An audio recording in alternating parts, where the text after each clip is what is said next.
Hey, how's it going, guys? It's Tuesday. It's, well, almost 7:30. So I guess you guys know what that means by now. It's time for Tuesday night live stream number 23. Yeah, that's right. I started numbering these things. I just got bored and counted them up today, I guess. So live stream 23. Wow, time flies when you're having fun, I guess. So before we go ahead and get into the books, look like we got one person who joined us. Poor Man's Comics. He says he was third, even though I only see Poor Man's Comics. So thanks. You're third somehow. So appreciate it. We got Bake the Snake just hopped in the chat. Says, what's up? Glad you can make it, Bake the Snake. Um, so we got a little bit playing tonight, but I wanted to start a little bit early because I do have to go to work, unfortunately, in an hour and a half. So I wanted to make sure I started a little early so I'm getting all my fun topics planned for the night. So like usual, I'll start with my weekly pickups while the room fills up a bit. Not much for me last week. I think everything I get it comes out this week because that's what we were just talking on the Comic Core chat. It's going to be a pretty stacked week in terms of new releases. But unfortunately, last week it was the end of the month, and usually the last week of the month is usually the most minimal for comic books, especially around the holidays.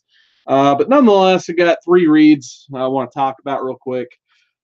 First off, I got Uncanny X-Men issue 3. It's getting a little better, I guess, but it's just not up to the quality I expect from Uncanny X-Men. So at least, as you can see by the cover, at least we got Legion involved in the storyline now. It looks like so far he's going to be the main bad guy in the Disassembled story arc. So we'll see. I don't know how long this is planned for. I read one solicit today that was extremely spoiler heavy in terms of who's going to be coming up on the team, and I didn't care too much for that. Um, so, like I said, I'll give it one more issue. Still didn't wow me, but nonetheless, I mean, you got Legion in the X Mansion with the most inexperienced of the X teams in the book. Jean kind of just goes on her own mission. Storm goes on her own mission. Jean kind of mumps the floor with dinosaurs and X-23 going in a T-Rex and clawing her way out. Then Storm has to fight Team Madrix, which is just like a whole city of Madrixes at this point. Then they have trouble with that. So Psylocke and Jean combine forces to figure out where the real Jamie Madrix is at, and they get control of that situation. So it looks like hopefully by next issue, it'll be all three X teams in this book fighting Legion. So we'll see what happens there. Like I said, this one I like this better than the previous two issues of X-Men. So we'll see. Maybe we're getting on the right track finally on that book. Next up, got Fantastic Four issue 4. All the Fantastic Four finally makes it back to Earth. Finally, issue 4. So at least there's that. I kind of like the beginning of the issue where they kind of just take time out with the rest of the teams that they brought in issues 2 and 3, and they slowly take every member of the Fantastic Four back to Earth. And we get this new team called the Fantastics, which they now occupy the Baxter building. They bought it off of Spider-Man during the Dan Slott run, apparently. So once, like seconds within getting back to Earth, they're having to figure out who the Fantastics are and why crowds hate the Fantastic Four and love the Fantastics. And yeah, interesting read. Nonetheless, by the end of it, Fantastic Four, they don't have the Baxter building. They're just getting back to Earth, so they don't really have a financial setup. So right now they're living on Yancey Street. So we'll see what shenanigans ensue there. And then the last thing I picked this up last week. Heroes in Crisis issue 3. I know everyone was kind of loving this book. Yeah, I still don't care for it. I think I'm done with Heroes in Crisis. This one we get like a holodeck, and you know that the people who are going through the superhero therapy program, basically called Sanctuary, you get to see Lagoon Boy, Wally West, and Booster Gold in this holodeck like thing that the Trinity has cooked up. And yeah, like I said, I'd rather they would have just focused on Booster's storyline inside the holodeck of him, kind of like, you know, you can kind of have anything you want. And the one thing, for some reason, he decided to pick was a conversation with himself. So I would have liked to see more about that instead of Lagoon Boy getting shot by a blast. And I mean, the Wally stuff was good too, but I would have rather had a whole issue of Wally and a whole issue of Booster Gold, starting with Booster Gold. Instead, we kind of get all three of those things jammed into this one issue, and then it ends with OP Harley bludgeoning Wally West. I think maybe that killed him, maybe not. It'd be really dumb if that's what took him out, but so far nothing surprises me in this book. So I think I'm done until I either hear it's really good or something big happens, or I'll probably maybe just wait for the trade if it gets reviewed good overall. So yeah, I'm done talking about Heroes in Crisis. Sick of it. Let's get back to the chat. We got Good as Gold in the chat. What's going on, man? We got a poor man's comic saying NWO. I'll go with that symbol. So it's for life, as he says. Big Snake also enjoys the Wolfpack. Big Snake says, hey, Seawood, did you see that they have a TNT Shredder and Hell series coming out? I have not seen that, so I'll have to look that up. Poor Man's Comics also pointed me out on Instagram last week, and I forgot to look for them as I was out and about. I guess there's like wrestling turtle action figures. There's like an Ultimate Warrior Donatello I've got to look for. So yeah, I definitely got to look out for that. Brian, I got to go to the post office sometime. I think they might be holding my package because the post office are jerks, but they're closed tomorrow. Rest in peace, George H.W. Bush. So they're closed for a good reason. So yeah, I'll probably have to wait till Thursday or Friday to go see if they have it, but I'm still waiting on the package, Brian. So next week, hopefully I'll be showing off a phenomenal lot I got from Brian Spaceboy 227. He had an auction a little while back, and yeah, definitely some of his channel. If he does something like that again, you guys got to get on board because he had some phenomenal deals going on his channel. Poor man says, don't tell Kat you don't like that book. Oh, I already did, right to her face in an off-air hangout on Comic Core last week. So unfortunately, I was like the Comic Core last week when they were talking about how much they love this book, and I'm like, man, I got to get home quick so I can I don't mean trash the book, but I just didn't like it as much as everybody else did. Drew Manchu is on the same page as me on that. So if you guys want to hear a great review of Heroes in Crisis, check out Drew Manchu's channel. We got Comic Books NYC in the chat. Glad to have you, man. Actually, I guess technically this is my read of the week because, like I said, I didn't read a lot. I had the holidays have been really busy for me, and I have a con, as you guys probably noticed in the title, that I'm going to talk about. But first, I keep going back to this hardcover, so this is technically my pick of the week last week. I read a cool Michelangelo one-shot story in this, and I will say this about usually when I'm reading omnibuses or hardcovers or omnibuy, whatever you want to call them, sometimes having that one shot or an annual or something just kind of interfere with the flow of the ongoing series. Sometimes I just don't like that, but I understand why they're in there just to supplement the story, obviously. But in this, you already have, in this one alone, you have a Raphael, Michelangelo, and a Donatello one shot. And that's just of what I've read so far. I think Leonardo and Splinter also have ones coming up in my read of this. But my favorite so far is probably the Michelangelo one. It's close seconds to Raphael, but nonetheless, those one shots, they don't feel like a detriment in terms of the flow of the story. They actually add a lot to it, in my opinion. My favorite is probably the Michelangelo one, just because you really get to know if, for whatever crazy reason, you're a Turtles fan or getting into Turtles and you don't really know Michelangelo that well.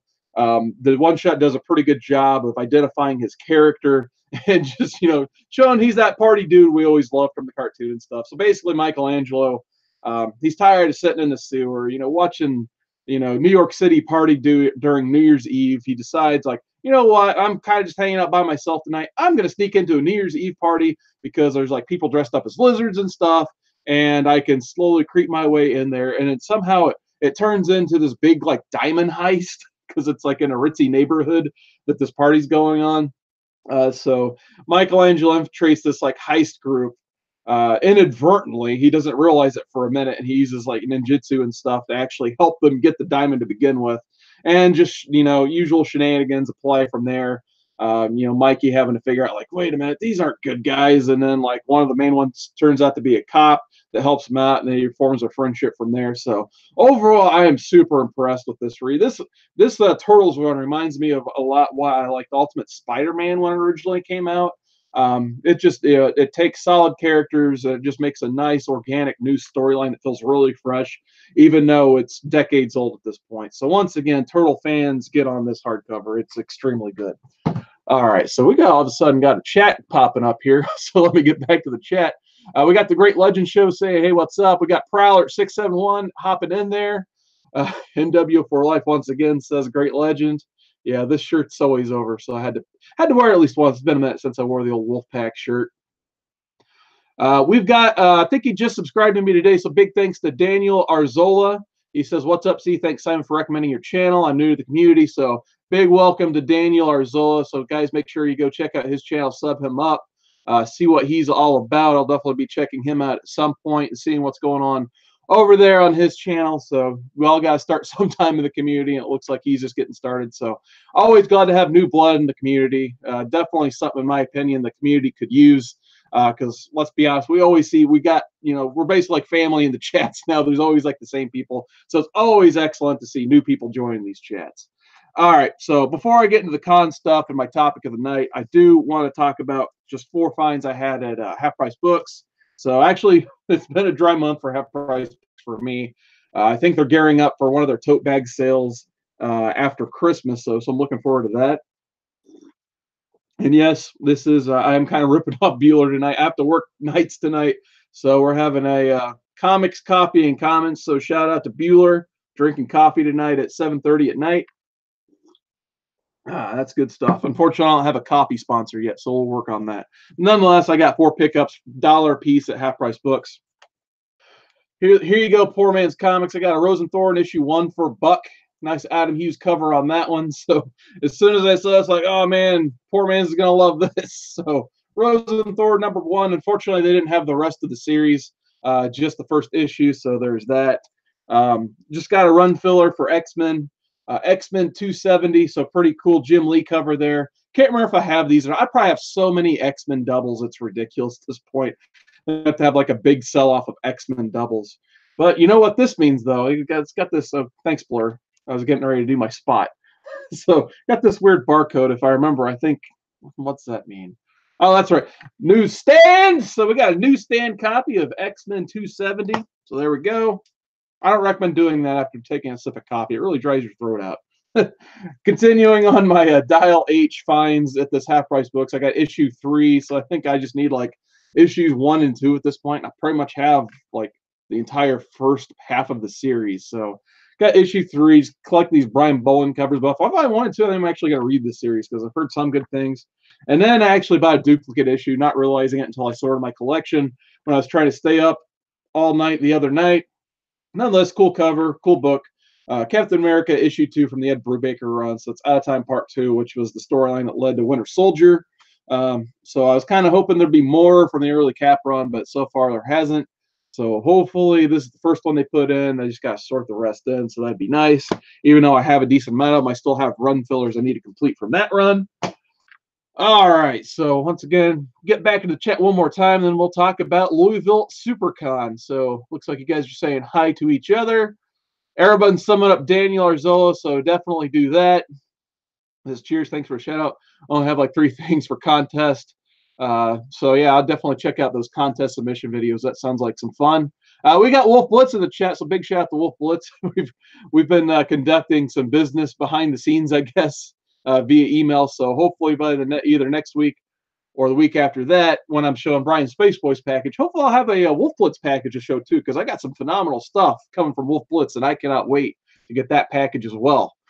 We've got Liking the Covers 4963. He's actually joining live. He's like the one guy in the community who's actually been watching all of my stuff from the beginning recently. So I'd be curious to see what his feedback is, because he's seen most of my earlier videos. I think he just put a comment on my very first Tuesday night live stream, which was done in like, I think August or something like that. So big shout out to Liking the Covers. Dare to Defy says legend. All right, so before we get into signatures, the art book and stuff, just want to talk about my review of Supercon, basically. So went to Louisville Supercon this past Saturday. Never been to a Supercon. I don't know if this was their first one or not. Last year around this time in Louisville, they had what was called Derby City Comic Con. It was actually held at their fairgrounds. So I don't know if there was, I think there was that one, and there might have been the Supercon already, but I think the 2 owners merged their, money basically, and they just merged it into one thing. Now we get Louisville Supercon in early December, late November, I guess now. which is held downtown Louisville instead. So parking's actually kind of cheaper because parking at fairgrounds wasn't cheap last year. So I actually kind of appreciated that. And you get to hang out if you want in downtown Louisville after the show. So there's that. Um, but in terms of like, overall, penetration of comic bookness, I guess you could say, it was medium in my opinion. So last year, Derby City Comic Con, it felt like a comic book trade show. I absolutely loved it. There were a few creators there, but almost every single vendor was comic book related and had like dollar bins and big bins and that stuff like that. Supercon, it felt more like, I don't know if anyone is familiar with like Indie PopCon, or it had a little bit of a Wizard World vibe to it, like the modern Wizard World, which isn't the worst thing in the world, but it was all right nonetheless. Would I go again? Maybe, but I wouldn't go for more than one day. Let's just put it that way. But they did have a lot of vendors who just had like, cosplay stuff, action figures, pops, video games. So like I said, it was all right. I wasn't buying a lot. It seemed like a lot of the prices on the stuff was pretty high. If you were looking for like a key book from the Silver Age or Bronze Age, and you basically were willing to pay anything for it, this was a great show for you. Like I saw so many things that were just like really cool books. There was a guy there, he's wearing a suit and everything. I think he was just trying to sell his collection, but everything was top dollar, but they were pretty books. So like I said, if you had your goal set on like one major dollar book, that's weird. Anyway. Okay, weird. Sorry, something distracted me in the chat. But nonetheless, I did find one vendor who's basically giving away books at $1 a piece, because they were few and far between. There were a lot of vendors that were just like $5-10 for Bronze Age and like $30 to $40 for silvers, and I wasn't gonna have that. So nonetheless, it was a $2 booth actually, but the guy came to me and two other guys were just looking through his bins, and he was just like, yeah, if you guys buy 25 books or $1 a piece, I'm like, all right, cool. So I just started piling on, and I got 30 books for $1 a piece. And I think overall, some of them, they're probably dollar books, but I think they're some pretty key finds here. So first off, a little bit of an interesting one. I got Gen 13 1/2. I find this comic book interesting just because at one point I love my Wizard stuff from the 90s. The 1/2 stuff I was always a mark for. My brother actually paid $40 for this book in the 90s. I still kind of give him a hard time for it. But I just thought this was a little weird because number one, it has like 3 staples in it, and Wizard would always put like a sticker of like authenticity right there that I kind of noticed wasn't on this book. So I don't know if like people actually did counterfeit these books in the 90s or what. But I was just like, oh, I wonder if this is like a counterfeit. So I don't know. I kind of want to do a little bit more research on this because I think it'd be kind of funny if people actually did make counterfeit Wizard 1/2s for some reason, which in my opinion needs to be a little bit more collectible now than the actual Wizard 1/2s. But nonetheless, I got some version of a Gen 13 1/2 that I thought had a few anomalies on it that I thought was weird. So that was one of the books I was missing out of my early Gen 13 run. And then I got a lot of run fillers for X-Men. So I've got X-Men 188. Like I said, some of these are probably going to end up being doubles, but I wanted to get it up to that 25 mark, so these were all $1 a piece. So I got 188, 190, and I apologize. I've got to rebag and board these pretty bad. As you can see, it's got that nice like warping on the polypropylene bag there that's just hideous, and it bothers me. So newsstand, there you go. We got 203. We got X-Men 206. Nice early Rogue appearance there with that like skunk streak on her head there. Poor Rogue. We've got 208. 215. Newsstand. 226. Cool Mr. Sinister cover on 239. Yep, that's a Mark Silvestri. Big shout out to Silvestri. Hopefully we'll be seeing him at C2E2 next year. 253, another Silvestri cover. And then the last one, once again, Mark Silvestri on 255. So really awesome cover there. Holy crap, this bag is gross. You never know what you're going to find in these dollar bins. Next up, we've got Batman 435. Wow, he looks. Oh yeah, that's probably that fake Batman that one time. So we got 435, and then just an early Cable appearance, probably his third appearance, if I'm guessing. So New Mutants 89. Some nice Rob Liefeld art on that. Look how I can't. At least Rob Liefeld's good at drawing Blob and all his hideousness there. So there we go. Doctor Strange 54. So I figured why not keep getting these Doctor Strange books. I know this is a later run than I'd usually get in this, but hey, for $1, why not? We got some first run TMNT. So issue 32 looks like some nice babes hanging out in the sewers of New York City in the 80s. So just a great cover there. I'm probably got to crack this open and read it and see just what the hell is going on here. So there you go, tassels and all. Need to put this in a bag and board, but nonetheless is actually a pretty clean copy for not being bagged. We got Daredevil 238, cool Arthur Adams cover there with Sabretooth versus Daredevil. So we'll be putting that in the bag and board. Forgot to get this one signed, but nonetheless, it's a good book. Got the variant edition of Ultimate Fantastic Four 21. This is, I believe, technically this credit is the first appearance of the Marvel Zombies. So actually, they had the regular cover. I should have just bought that one too, but for some reason I did not. But I got the variant edition. We got Iron Man 200, him fighting Ironmonger. So I thought this was a really cool, clean copy of that book. Not a big Scotty Young guy, but nonetheless, couldn't pass up I Hate Fairyland issue 1 for $1. So I think I already might have this. So eventually I might just be passing this forward to somebody. So hey, figured why not for $1. And then I had to go all the way to Kentucky to get me some new Teen Titans, since Catherine Figures has Indiana on lockdown. She didn't have the whole Midwest on lockdown because I found me some $1 Teen Titans books. So I got new Teen Titans issue 14, which I think in 2019, this is going to be one of the series I go after, you know, filling and getting all the run and stuff, especially like that early, like 1980 run. I'm not too interested in the 84 run yet, but mainly the 1980 stuff. But I was happy to find these for $1 a piece because, like I said, I never find these around here. So I got 14. We got issue 17, issue number 20, 25. We got issue 32, and then I found a couple of the one-shots. So we've got the Raven one-shot. Found this for $1. So I thought that was really awesome. And then once again, one more shout out for Catherine Figures. I found the Starfire one shot for $1. So absolutely awesome Starfire cover there. This is an interesting one. I have no idea what this book was. It's a martial arts authorized training manual starring Michelangelo and his nunchucks. So super weird looking book. So you knew I had to have it since I had Mikey on the cover and it was $1. So I thought that was really cool. Once again, I know people love these 25th anniversary Marvel covers. I got the Mighty Thor issue 273. I think I actually had this and sold it off once, but figured, hey, for $1, you may as well get another one. See if, you know, eventually I know someone else needs a copy of that. I think there's one person in the community that might still need that. So wanted to make sure I got that, swooped it up for them.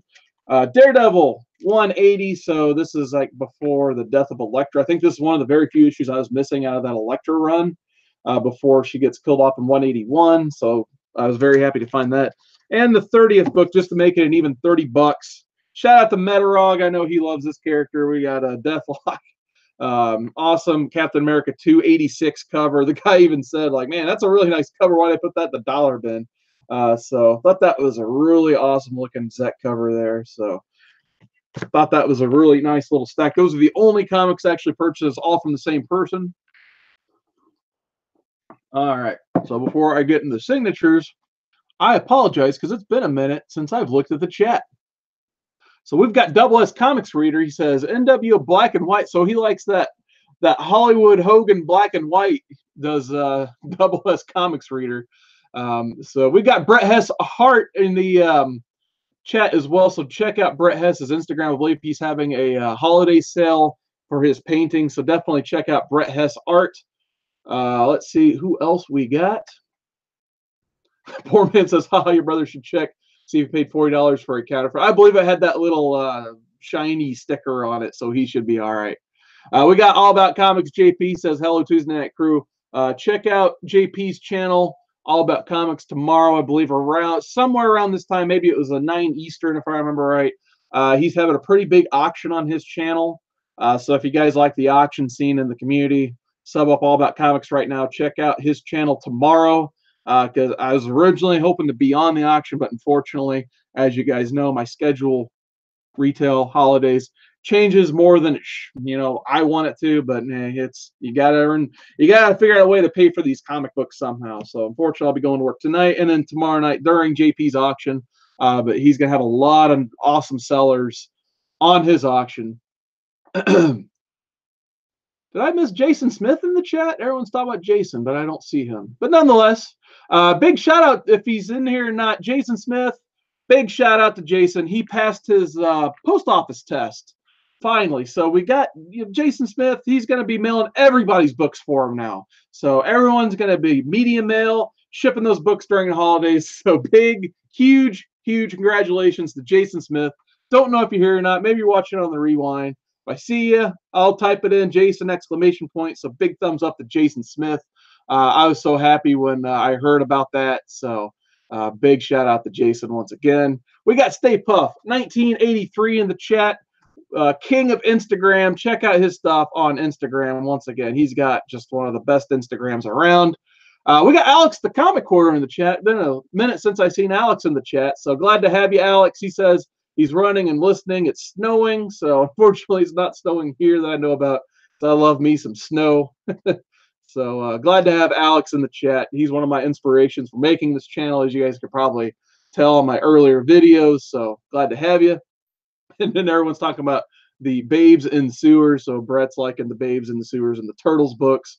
Poor man says, what are strippers doing in the sewer? What aren't they doing in the sewer, I guess is the real question. We got Pope Grimy in the chat. He says, hello, my comic reading, cold beer chugging, son of a devil mofo. I need that turtle book with nasty sewer chicks. JP says he always gets my hookers from sewers. So, yeah, that might be my find of the year. So, turtle, stripper, sewer, hookers. There you go.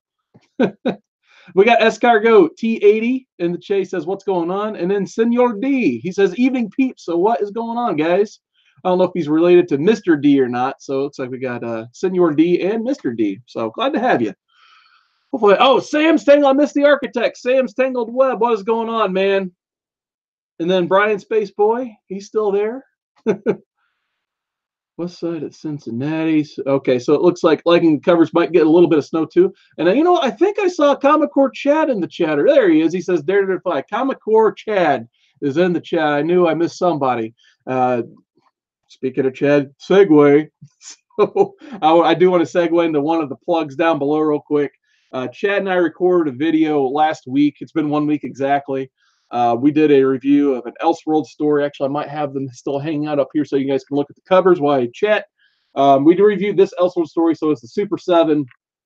Good old 94 glory. So if you guys like 90s art and fun storytelling from the 90s, from Carl Kessel, who wrote both of these, check out the Comic Core video Chad and I did. It was a lot of fun. Chad and I had really never done anything like that before on either of our channels. So it was cool to collaborate with him, and he killed it on the editing on that. He said he had to do it on his TV with like a broken monitor on his laptop. So big shout out to Chad. He killed it on the editing. So any cool stuff you have to say about that video, all props to Chad. I was just there railing about, Superboy and how awesome he is. But nonetheless, links below. When you guys get time, please check out that video. It's one of the funnest videos I've had the experience of doing this year. So check out the Comic Core.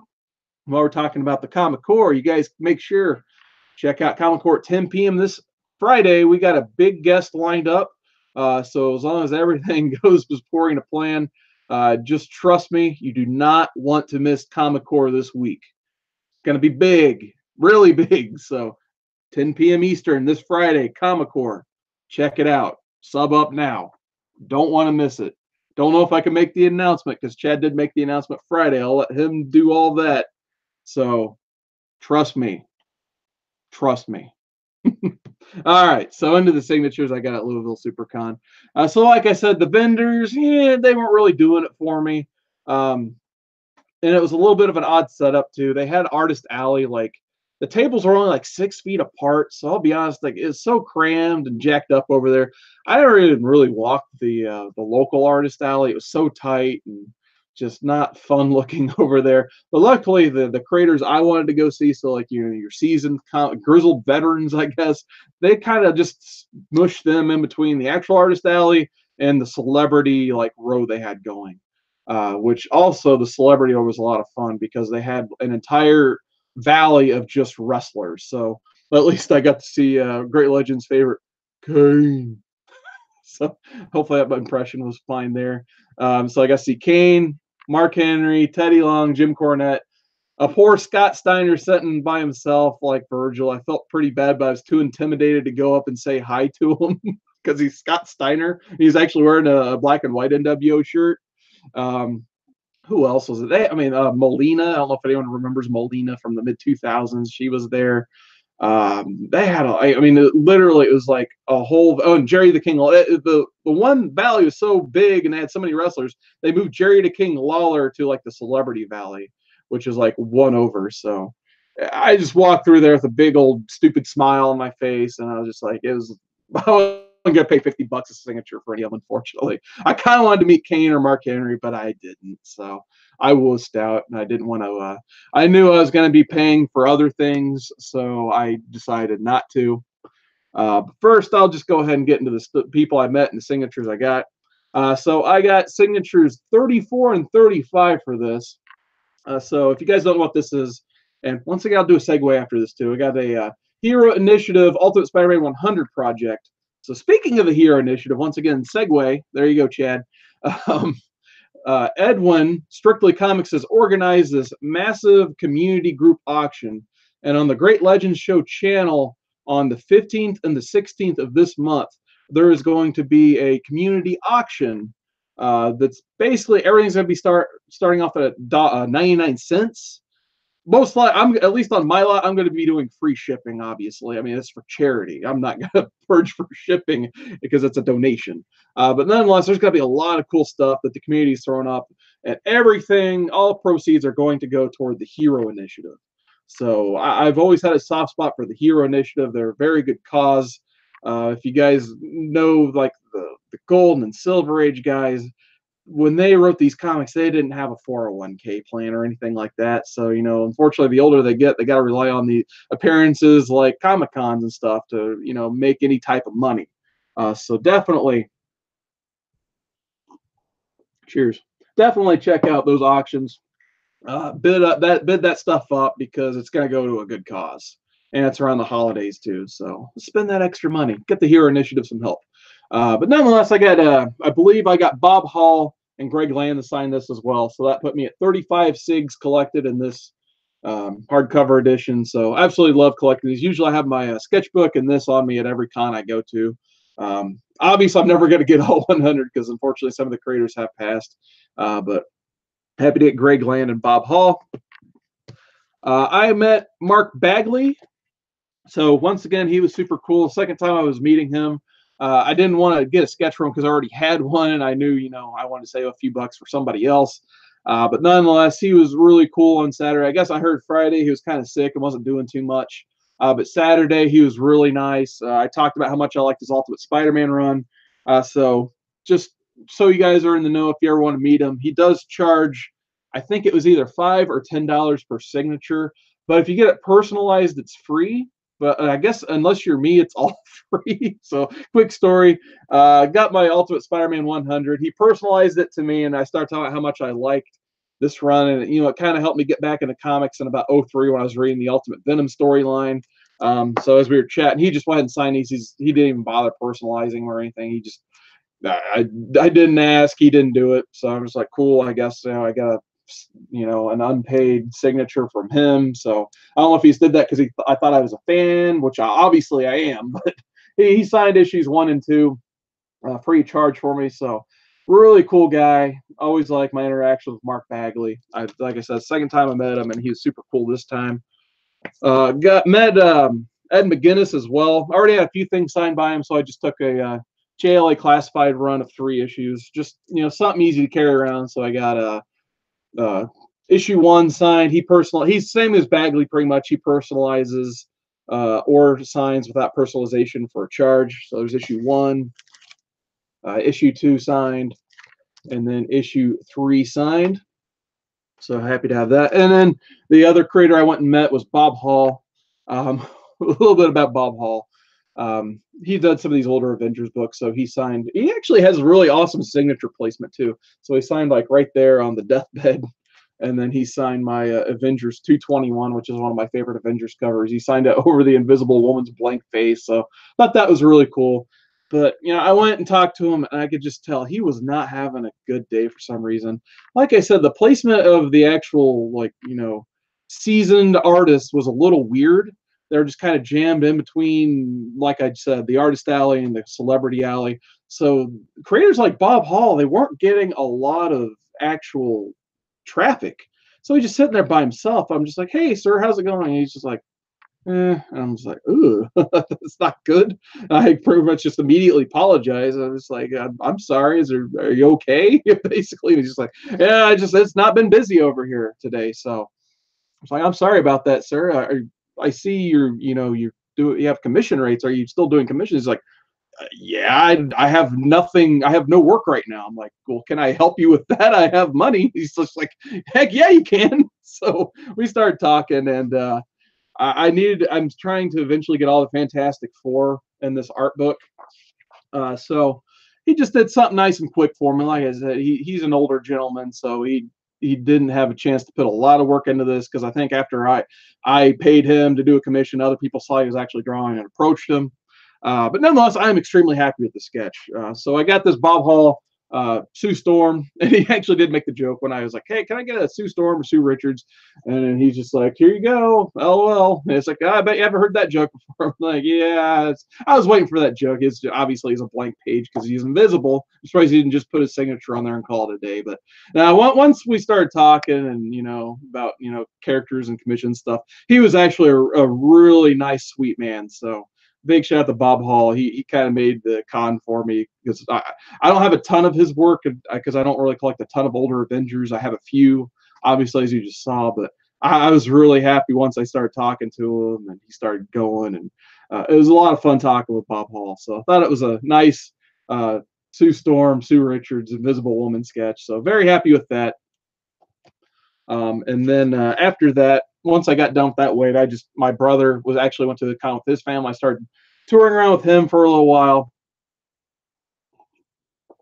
And I decided, since I was going to be there for a little bit, I just was touring around, see who else I could catch like that. There was another creator, I believe he was the inker for a lot of the Teen Titans stuff. His name's Mike DiCarlo. So phenomenal inker from, the Bronze and Copper Age. So once again, I couldn't believe he was actually still taking commissions on Saturday. So I started chatting it up with him.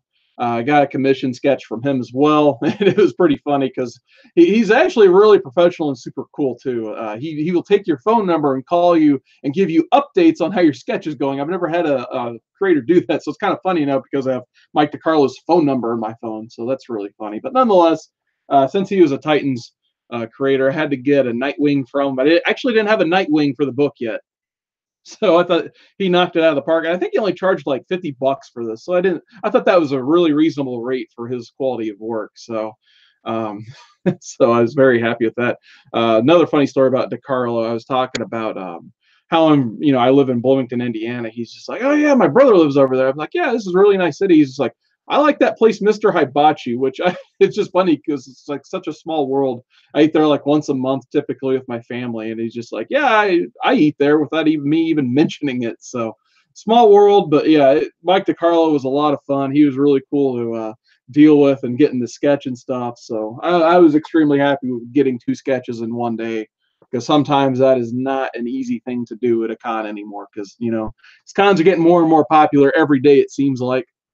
So I think that pretty much sums up everyone I met at the con.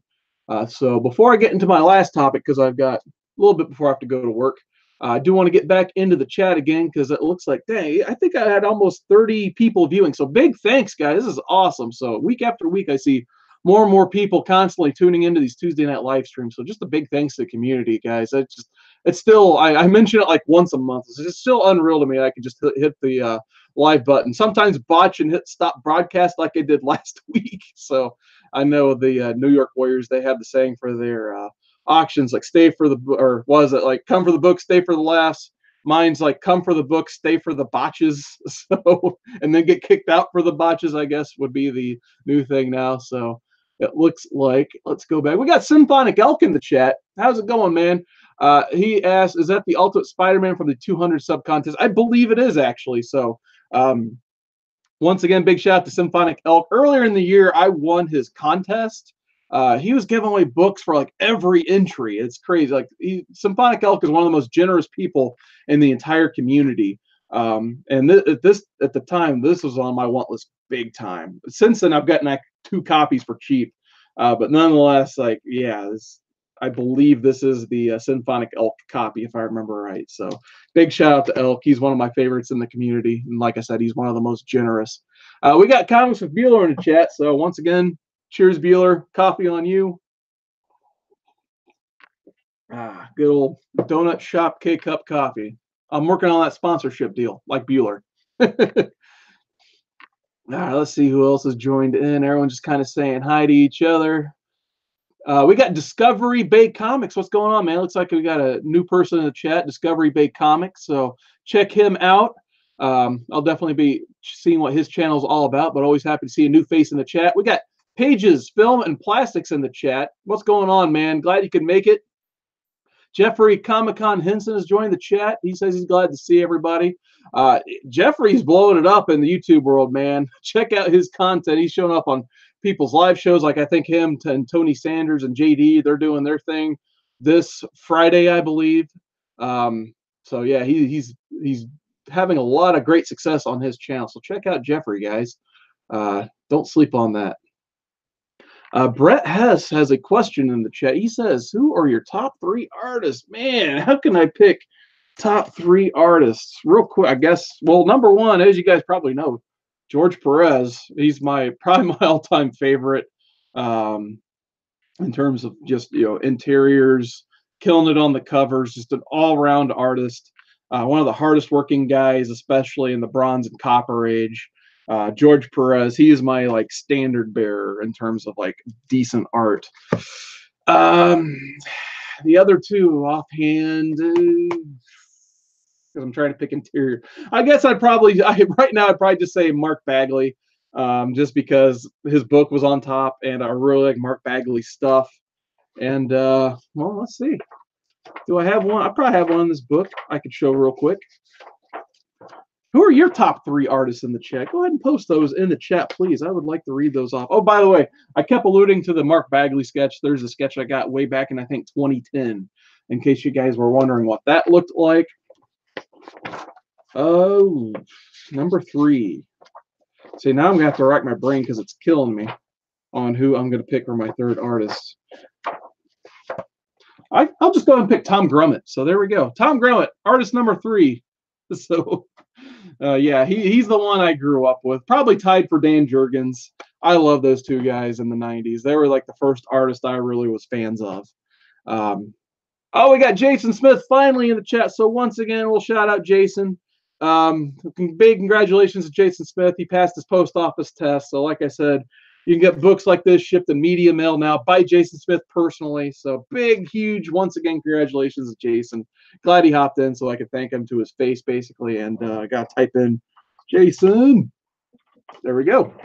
And I spelled it wrong because I'm live. So like I said, come for the books, stay for the botches. There you go. All right, so I got 20 minutes left before I have to go to work. So my main topic for tonight, big shout out. I put the link down below. Yesterday there was the No Faces chat on Bub's Comics channel. Usually DS Comics and Metarog are his 2 like co-host, wingman, whatever you want to call them.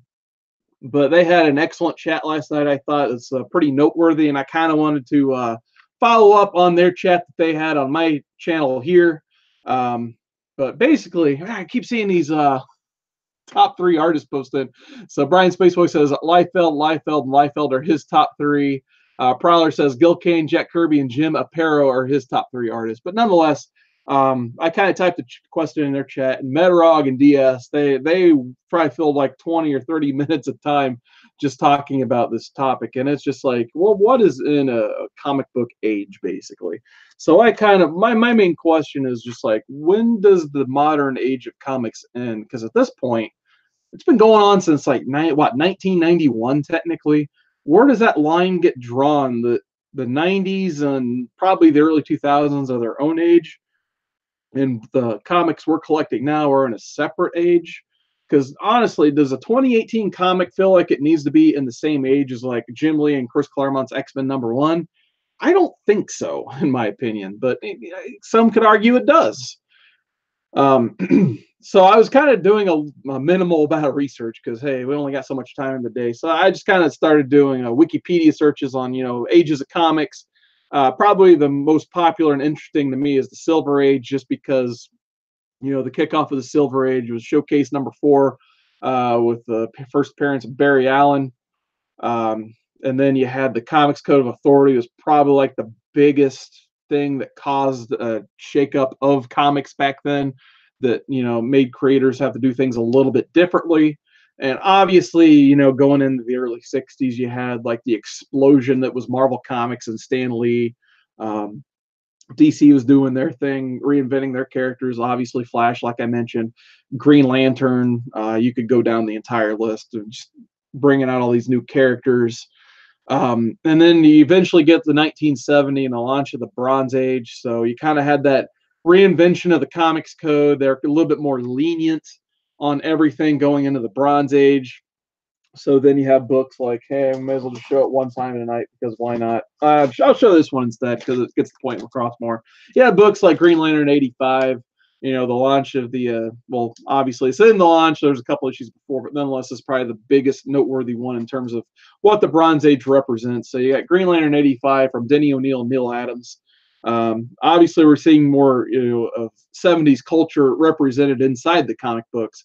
The superheroes are slowly becoming a little bit more humanized. Obviously, you got Speedy with a needle in his arm on this page. So definitely, a sign of things to come in the Bronze Age. Also, with the softening of the Comics Code, you have the rise of horror books like, your Swamp Things, Phantom Stranger, all that type of stuff from the 70s. So definitely a reinvention of horror comics, post Who Cares About the Code, basically. And then the most interesting one I kind of found while I was doing a little bit of research is the Copper Age, because I was just like, I kind of typed in like what led to the Silver Age, what led to the Copper or the Bronze Age, and then what led to the Copper Age. So I kind of found out like there's Wikipedias for the Silver Age and the Bronze Age, but there doesn't appear to be one, at least unless I just didn't see it, there doesn't appear to be one for the Copper Age. It seems like they just kind of lump copper into bronze, and then we eventually go into the modern age and 91, 92. So the Copper Age, I think, is the most interesting, but it's just a little weird because it's short. It's really short. So in '84, like DS pointed out perfectly, you have like Black Costume Spider-Man making his debut, and Amazing Spider-Man 252, and in books like, well, that one, Secret Wars #8. So kind of the rise of Black Spidey, the costume, and then I mean, it was like a lot like film in the 70s. You have Charles Bronson and Death Wish. You have the rise of the vigilantes and the anti-heroes. The capes were kind of put aside, and you get to see the more human side of the characters. For instance, like one of the ones that that I think they just forgot to mention it. I think the biggest Copper event for me is probably the Watchmen, and the rise of Alan Moore in the Copper Age, between like Watchmen, Swamp Thing, and his late run on Superman that was like just before Crisis. That can't be understated. So you see these basically just humans playing comic book characters at that point. So definitely Watchmen is like the Copper Age book in my opinion. Not to mention Frank Miller stuff on Daredevil, Dark Knight Returns. So you just have these dark, seedy undertones. So basically the superheroes are growing their beards out basically. So that leads into the modern age, 91. So you had a few things that led define the early modern age, in my opinion, the first would probably be the X-Men #1, Claremont, Jim Lee, kind of redefining. We got 5 variant covers, so that would obviously be a huge, sign of things to come in the '90s and the 2000s and the aughts. And then eventually had the death of Superman, or some people like to call it the death of death. Superman dies, you get that big money grab, you have multiple printings, you sell millions of books, and then they bring him right back 6 months later, and they kind of just DC does the same type of things to their characters for years to come in the '90s. With Batman gets back broke, sits out for 6 months while Azrael beats Batman. Wonder Woman, something happens to her. Artemis takes over for a minute, then she comes back. Green Lantern gets Parallax. You get Kyle Rayner. This probably all began with the Flash, Barry Allen getting killed in Crisis, and then the success of Wally West. So everyone kind of just went through that whole cycle on the DC side. So in my opinion, that was a pretty big thing that happened in the early modern age. And then you had Marvel. The biggest thing that happened to Marvel is the Image. You had the Image founders. So you had like that version of the Super 7 basically all being fed up with the way Marvel kind of treated their trademarks and their artists, and just the drawing power of just the artists. And then they basically seceded and formed Image. In my opinion, that's like the really, really big thing that happened that caused the modern age, because you get those big million seller #1s. You get the introduction of Spawn eventually by Todd McFarlane. So you get all these things happening. That's, in my opinion, was the start of the modern age. So why are we still in the modern age? I guess would be my question posed to the chat. I always thought that like the modern age should be 1991, and in my opinion, like whatever age you want to call it, because that's another question. I think that should have ended in 2011 with you kind of the launch of Marvel now. You had the DC New 52, so there's two pretty big things that happened right there, in my opinion. And I feel like Image got a little bit more grown up in 2010 and up as well. Just doing their whole thing with just having writers go over there instead of writers starting over there and then working away in the DC and Marvel. I feel like post 2010, most writers and artists, they start at DC or Marvel and then aspire to work their way into Image, kind of trying to do I think Robert Kirkman put out a video way back when he was like, he talked about, it was before the Marvel movie boom too, and he was talking about how when he goes to these conventions, he just sees the fans getting older. And what he means by that, he didn't really at the time see kids and minorities at conventions. It was just the same people, with backpacks full of books getting signed. And boy, was he right, and boy, did he see that change coming, I guess, because now, I mean, at least in my experience, there's more kids, there's a lot more women at conventions, a lot more diverse culture at these cons too. So I feel like 2010, 2011, there was this big upturn in terms of what comic books really were. So I think I posed last night that 91 through 2011 should be called the aluminum age. I think they said nickel age maybe, but I figured aluminum would be a pretty proper term for that age. But just kind of a joke. But what wasn't a joke to me is just like, I feel like the modern age should have ended and we should be in a new modern age. So I just was kind of curious on what you guys thought of all that, because once we started talking about it got the hamster wheel spinning in my head. Like, why are we still in the modern age that started in 1991? Or maybe we should have just at least, and who makes this stuff up? Like, that's why another question. Maybe someone could educate me on who decides these ages. I think I read that Michael Uslan, or however you pronounce his last name, he said in a letter in the 60s, someone coined it in a letters column that the whole showcase era was coined the Silver Age because there were many characters, and comic fandom just kind of ran with it after that. So I was wondering, like, who defined when the Copper Age started and ended? Because that always kind of bothered me a little bit. I feel like the Copper Age maybe should be lumped in with some of that earlier '90s stuff. But hey, I'm just a little YouTube channel. What do I know? So just something to think about. Let's see what the chat thinks and what we got going on. Got people putting in bids for some reason. So, sorry, it's been a minute since I got into the chat. I apologize. So I'm just kind of scrolling up. Oh, there's my Jason botch. So we'll start there. Let's see. Jason Smith saying hi to everybody. Looks like liking the covers checked out. He said he'd be back. So glad you could make it liking the covers. Legend says love ordered CW. Yeah, Legend. I put the I updated my Instagram logo for you too, so it wouldn't confuse you. But so there we go. Daniel Arzola says his top 3 artists are Perez, Neil Adams, and Jack Curry. That's a pretty solid top 3 in my opinion. So great list there. Brian Spaceboy says, Aaron, please check out Jason and Spaceboy's workout show starting Fridays at 6:45 a.m. Oh, yeah, I'll definitely have to check that out on the rewind. That sounds awesome. So we got Prowler 671 proposes the Lazarus Age. So that's a cool sounding name. Drew Manchu, hashtag dare to defile. So what's going on, Drew Manchu? I shouted Drew out earlier for his awesome review of Heroes in Crisis #3 on Blasted or Stash It. So big shout out to Drew Manchu. I think we have the same opinions on Heroes in Crisis. All About Comics says dare to defy the history lesson. For some reason, Jeffrey Comic-Con Henson is saying Ron Killing, so I'm guessing Legend is marking out about Truth and Little Jimmy. Yeah, there's apparently maybe I was so boring they started talking about Little Jimmy and R-Truth, so I apologize for that. Make mine media mail. I like that, Legend. Legend also, he points out a good time of change. So he says 2008, the Iron Man movie changed the game. Yeah, absolutely. That would be a good starting point for, yeah. He says the speculative age. It's all about or let me do one quick Vince McMahon impression because I've done a wrestling impression yet tonight. It's all about the monies. So there you go. Vince McMahon, everybody. Yeah, that's not a bad term, Legend. I would agree with that. Jeffrey says the duck butter age. The movie age. Yeah, that's a good one too.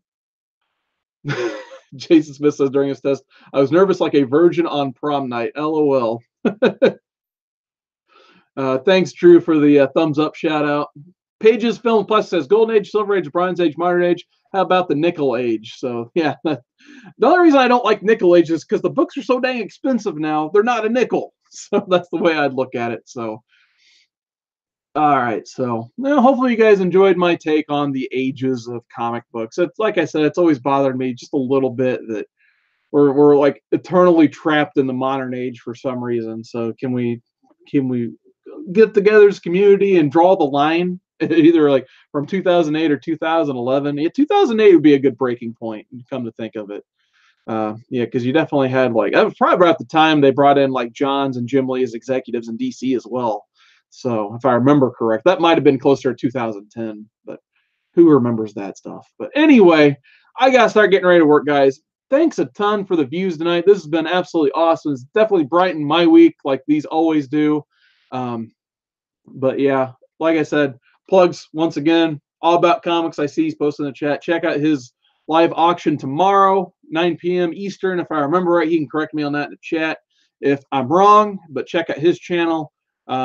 We've got Comic Core Friday, 10 p.m. Eastern. You don't want to miss Comic Core this week. Clear your calendars, clear your schedules.